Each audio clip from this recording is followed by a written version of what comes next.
Baik, akan kita lanjutkan untuk bab 2.5.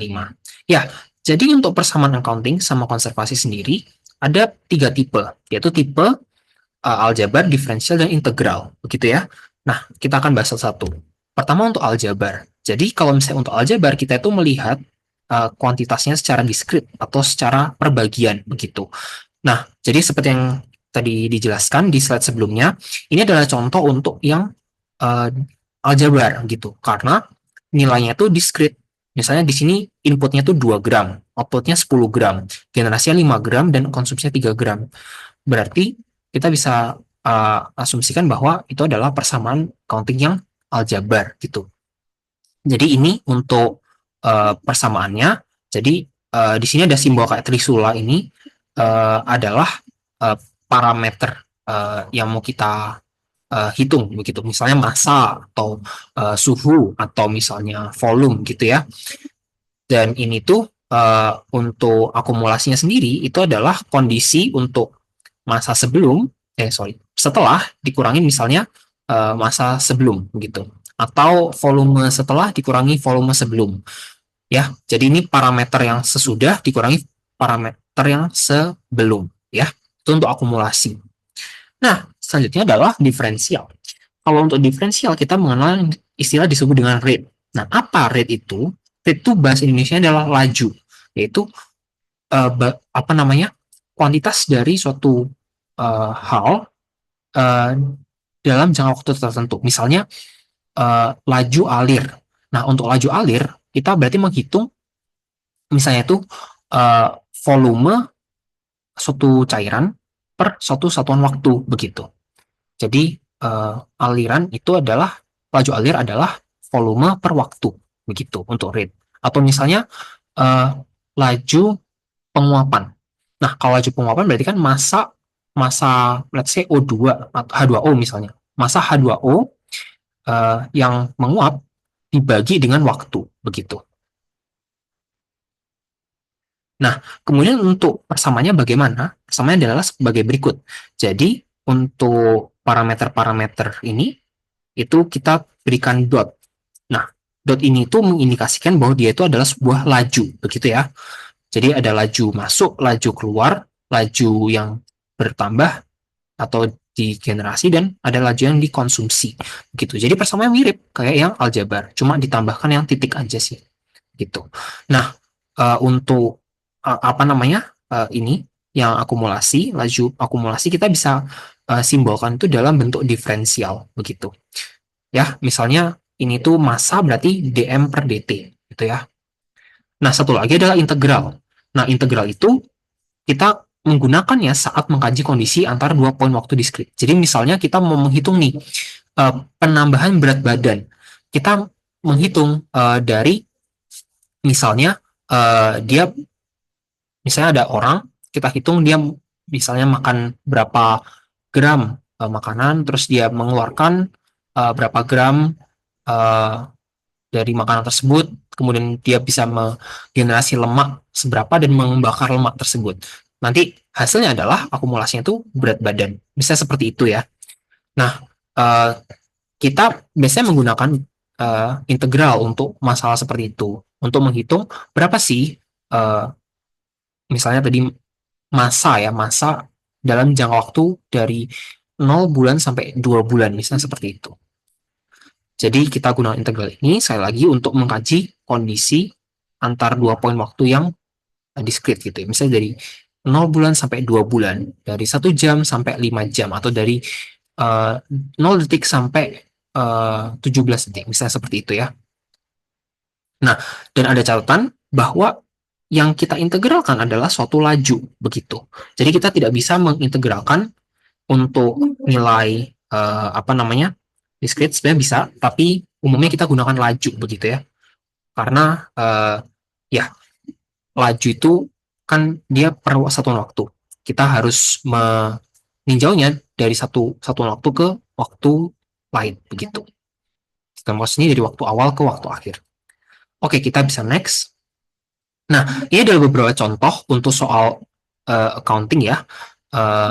Nah, kita coba tentukan yang mana aljabar, diferensial, dan integral. Oke, aku beri waktu untuk coba dijawab.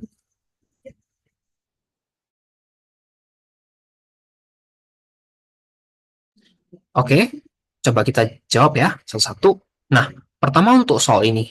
Di soal ini dibilang kalau ada suatu apa namanya orang yang memiliki darah sekitar 5 kali 10 9 sel darah merah. Kemudian dia itu dalam tubuhnya memiliki bone marrow atau tulang ya sumsum tulang menghasilkan 2 kali 10 11 red blood cell setiap hari gitu. Kemudian ada degradasi sel darah merah dan bisa dikatakan red blood cell yaitu konstan gitu. Nah, terus di sini tuh uh, saat setelah donor darah tubuh itu sumsum sum tulang itu menggenerasi lebih banyak sel darah merah untuk memulihkan sel darah merah yang hilang begitu. Nah,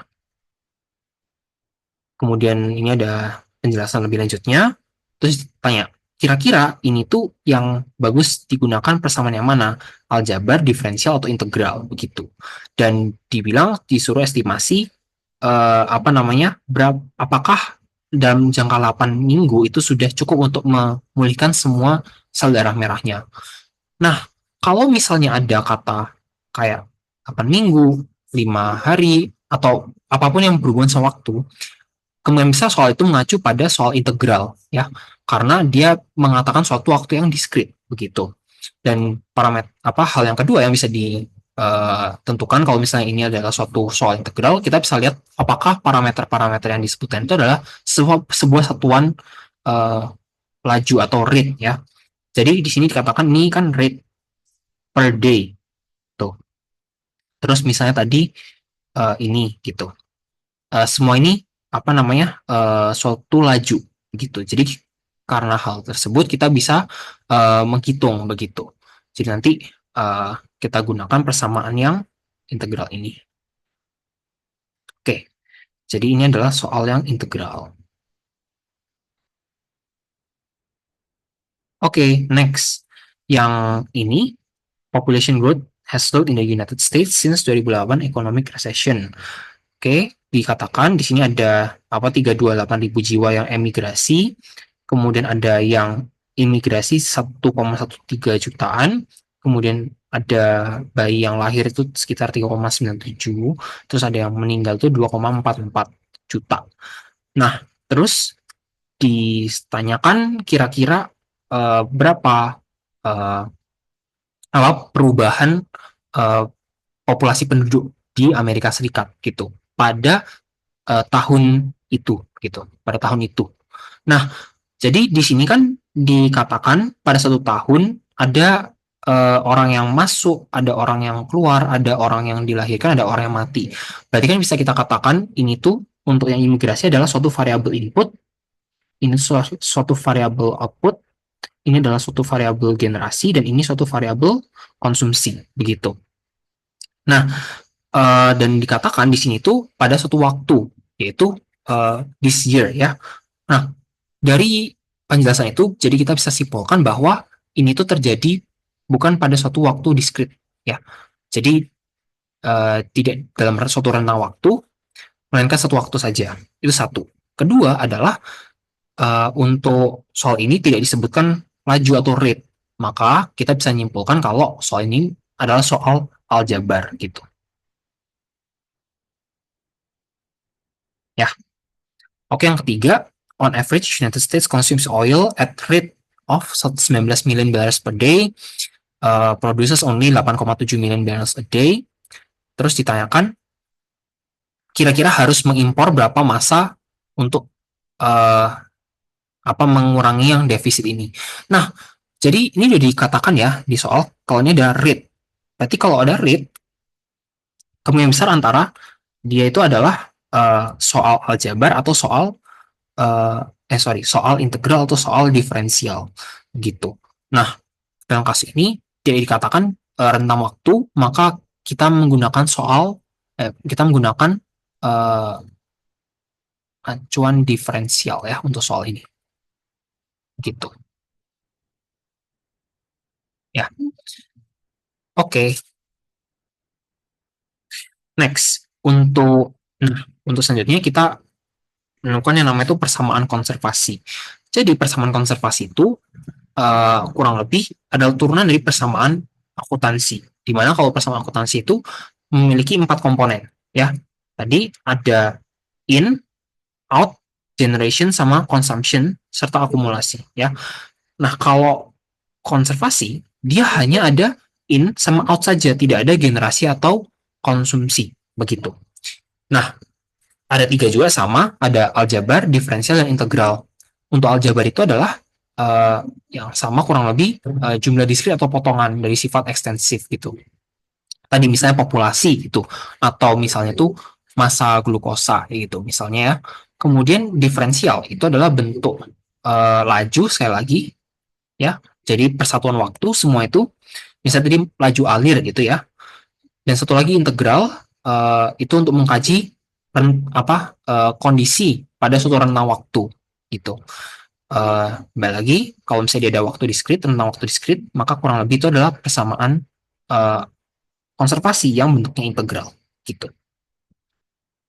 Oke, jadi untuk exercise coba kita tentukan dari 5 soal ini yang mana persamaan counting, mana persamaan konservasi, dan bentuknya tipenya apa? Apakah dia aljabar, diferensial, atau integral? Oke, aku beri waktu buat kalian jawab.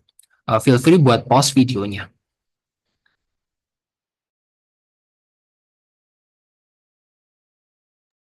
Oke, kalau misalnya kalian sudah menemukan jawabannya, coba kita bahas satu ya.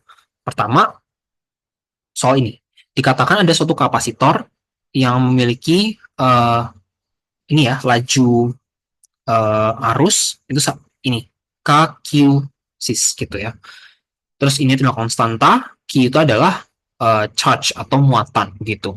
Terus ditanyakan apakah ini soal accounting atau konservasi begitu. Nah, perlu dilihat bahwa ini tuh soalnya mengacu pada apa namanya muatan ya. Kalau muatan kita kan nggak bisa kita nggak melihat muatan di sini tuh dihasilkan atau dikonsumsi, melainkan muatan ini masuk atau keluar dari si alat biomedis ini. Jadi kita bisa katakan ini adalah suatu persamaan yang konservasi gitu. Nah, lalu apakah persamaan konservasi ini aljabar, diferensial, atau integral? Nah, kalau kita misalnya kita melihat di sini dia katakan untuk waktunya adalah dari T0 ke apa namanya? Ke apa namanya? Suatu waktu ya, specified time gitu. Nah, berarti kalau dia berupa rentang, ini adalah soal untuk problem integral gitu. Oke, soal kedua. Di sini ada ini ya, apa namanya? Balance uang. Jadi di sini ada diperoleh $5 bunga, terus ada $75 dihabiskan untuk buku, 150 untuk makanan, $40 untuk phone bill, 50 untuk utilities, $400 untuk rent. Kemudian ada apa namanya uang $450 per 2 minggu gitu.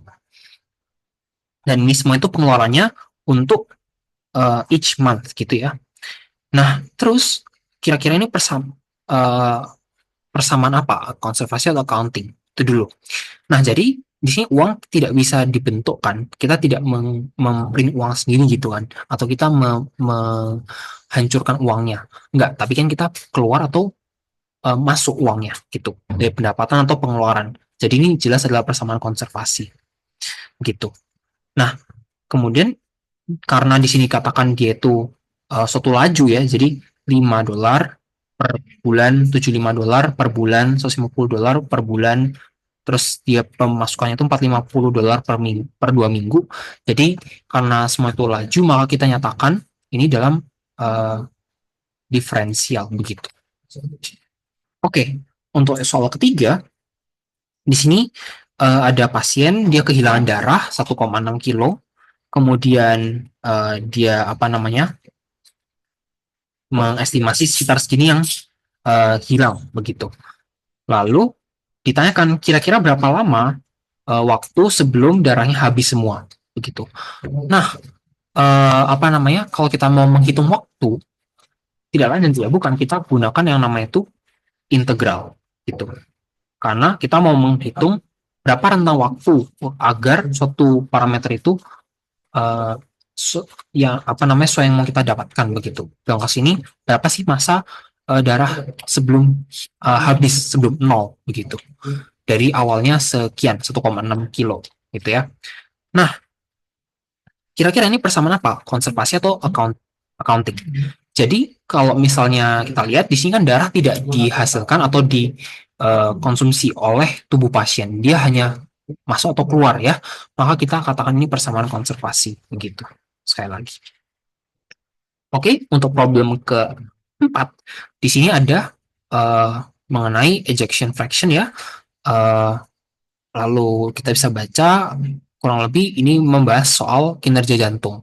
Jadi ada 70 gram apa namanya darah yang di pump, kemudian ada yang di apa namanya cari sama physician begitu berapa persen darah di left ventricle, terus kemudian EF-nya itu 65%, berapa banyak darah yang remain in the patient left ventricle begitu.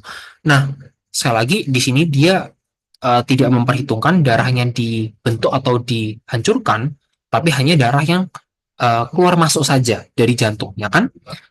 Nah, untuk itu ini adalah persamaan konservasi.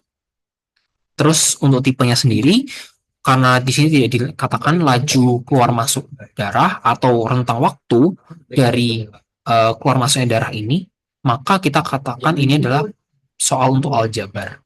Gitu. Dan satu lagi adalah ini every minute 54 mili per enter. Jadi ini soalnya maaf belum lengkap ya, tapi ini bisa dicari di buku Satterbach buat ya yang sebagai referensi. Ini adalah persamaan konservasi dan apa namanya karena ini tuh tidak memperhitungkan laju dan juga tidak memperhitungkan rentang waktu, maka kita katakan ini adalah persamaan aljabar gitu. Oke, kita lanjut. Oke, jadi kapan kalau kita memakai aljabar diferensial sama integral ya? Jadi ini kurang lebih summary-nya aja. Kalau misalnya tipe persamaannya, kalau misalnya nggak yakin, gunakan accounting dulu, baru konservasi gitu. Karena kalau kita gunakan accounting, kita bisa mencoret untuk yang generation atau consumption. Kalau misalnya kita tidak memperhitungkan dalam sistem kita begitu. Lalu kalau misalnya demikian, maka persamaan kita menjadi persamaan konservasi begitu. Nah, untuk ini aljabar diferensial sama integral bisa kita cari. Pertama kita tanyakan dulu apakah dia melibatkan kuantitas diskrit pada suatu sifat ekstensif. Kalau misalnya iya, maka dia itu aljabar. Kalau tidak, maka dia itu diferensial. Kalau integral itu terkadang ya, tidak selalu. Lalu untuk time interval jangka waktu, kalau misalnya aljabar itu finite, jadi dia apa namanya bisa dihitung. Kemudian diferensial itu ongoing atau instan, jadi cepat gitu ya. Kalau integral juga finite gitu, jadi dalam rentang. Terus apakah bisa menghitungkan laju? Nah, kalau aljabar jelas itu nggak bisa. Kalau diferensial itu harus ada dan kalau integral itu harus. Kalau dimension of equation itu adalah kalau aljabar itu di extensive property, kalau differential itu ada time ya, karena rate, sekali lagi tadi ada rate. Kemudian untuk integral dia itu extensive property begitu. Oke, nah untuk deskripsi sistem sendiri sebenarnya ada ini ya, sistem 3 jenis sistem untuk input dan output, yaitu open system, closed system, dan isolated system. Ya, jadi untuk sistem yang terbuka artinya apa? Ada perpindahan massa dan energi pada sistem tersebut ya. Nah, kalau misalnya closed system, di sini tidak ada perpindahan massa, tapi masih ada perpindahan energi. Kalau open system itu tidak isolated, tidak terjadi perpindahan keduanya ya. Nah, contohnya apa kalau open system? Contoh simpelnya adalah tubuh manusia. Misalnya tubuh manusia itu menerima air, makanan, gitu ya, dan dia juga berpindah panas dari dalam tubuh ke lingkungan atau dari lingkungan ke dalam tubuh, gitu. Nah, closed system itu contohnya adalah misalnya kulkas ya. Kulkas itu kalau kita generalisir, dia mempertahankan kan suhu di dalam kulkas itu supaya makanan atau barang-barang di dalamnya itu tetap dingin begitu. Tetap apa dia tidak menerima perpindahan massa, tapi bisa jadi ada perpindahan energi gitu ya. Misalnya dari apa namanya? Dari luar bisa dibuka gitu ya kulkasnya, dia bisa kemasukan apa namanya? eh, suhu luar gitu, dan ya dia bisa langsung ke suhu luar, jadi kita bisa asumsikan itu adalah closed system gitu. Nah, contoh apa selanjutnya adalah isolated system. Jadi ini sistem yang benar-benar tertutup, tidak ada pertukaran massa atau energi di dalamnya. Nah, eh, sebenarnya tidak ada contoh yang benar-benar isolated system gitu, karena sistem itu cenderung close gitu ya. Yang paling tinggi itu adalah close gitu, tidak ada perpindahan massa tapi ada perpindahan energi. Ya, jadi contohnya kalau isolated system itu bisa dikatakan kalau nggak salah itu ada suatu referensi massa di universitas di luar negeri sana yang dijaga supaya tidak terjadi perubahan massa itu. Itu dia jaga di ruangan yang vakum dan tidak terpapar oleh uh, uh, ya dari luar gitu. Dia jaga supaya tidak terjadi perpindahan massa dan juga tidak terjadi perpindahan energi begitu. Supaya si benda ini tetap memiliki massa yang sama begitu. Jadi itu contoh mungkin yang paling mendekati dari isolated system. Oke, untuk generasi dan consumption itu bisa dibagi dua, yaitu reacting system dan non-reacting system. Untuk reacting system, sistem yang setidaknya terjadi apa reaksi biokimia atau kimiawi gitu ya. Dan untuk non-reacting system itu sistemnya tidak terjadi reaksi kimia gitu. Jadi bisa kita katakan apa ya, inert gitulah. Contohnya itu untuk reacting system misalnya bioreaktor. Bioreaktor itu memiliki reaksi kan di dalamnya, mau itu reaksi fermentasi atau misalnya reaksi pencampuran asam basa gitu ya. Dia itu adalah sistem yang bereaksi. Dan misalnya contoh yang non-reacting system misalnya adalah pengaliran darah dari tubuh manusia, dari jantung gitu ya. Kalau misalnya apa darah mengalir gitu dari satu bagian ke bagian lain, darah tidak bereaksi umumnya, tidak kita bisa katakan darah tidak bereaksi dengan sekitarnya, dia hanya mengalir ya dari satu bagian ke bagian lainnya gitu. Jadi kita bisa katakan itu adalah non-reacting system. Oke, jadi ini kurang lebih summary dari semuanya. Kalau misalnya input output itu untuk berlakunya ini semua ini. Nah, untuk apa namanya? Bulk material transfer untuk semuanya itu, kalau untuk direct and non direct contact itu hanya energi saja dan momentum. Untuk massa dan muatan itu tidak diperhitungkan ya untuk direct dan non contact. Kalau generasi and consumption untuk chemical reaction itu berlaku untuk apa namanya di species mass, total mole sama species mole ya, total mole sama species mole, dan juga untuk muatan yaitu untuk apa namanya positive charge sama negative charge, dan untuk energy interkonversi itu berlaku untuk parameter thermal energy, mechanical sama electrical begitu. Nah, satu lagi adalah untuk akumulasi. Untuk akumulasi itu ada dua tipe sistem, yaitu steady state dan dynamic. Jadi untuk sistem yang steady state atau kita katakan kondisi tuna, itu adalah kondisi yang nilai semua variabel dalam sistemnya itu tidak berubah seiring waktu. Jadi kita tambahkan apapun itu tidak, maksudnya dalam kondisi itu dia tidak berubah begitu. Tidak akan bertambah, nggak akan berkurang. Jadi ya segitu-segitu aja. Misalkan kita punya cup di sini. Cup ini suhunya 50 derajat. Nah, let's say di cup ini bawahnya ada pendingin. Terus di sini ada pemanasnya gitu. Jadi ada laju apa namanya kalor yang masuk ke sini untuk meningkatkan suhu, dan ada laju kalori yang keluar dari sistem yang menurunkan suhunya. Sehingga suhu di cup ini tetap 50 derajat Celcius. Walaupun ada input dan output kalor yang masuk ke dalam sistem gelas ini. Begitu. Jadi kita katakan sistem itu adalah sistem tuna atau steady state. Begitu. Ya. Nah, untuk dynamic adalah sistem yang mengalami perubahan pada pada parameternya. Let's say misalnya di ini ya, di wastafel.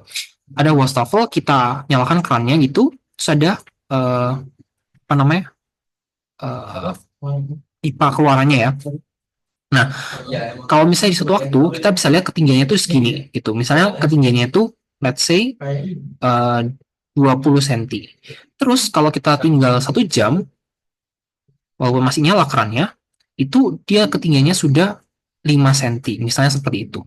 Jadi kondisi seperti ini kita katakan itu dynamic ya, atau sistem yang dinamis begitu. Oke, dan sekali lagi ini adalah apa namanya, kapan menggunakan accounting atau conservation.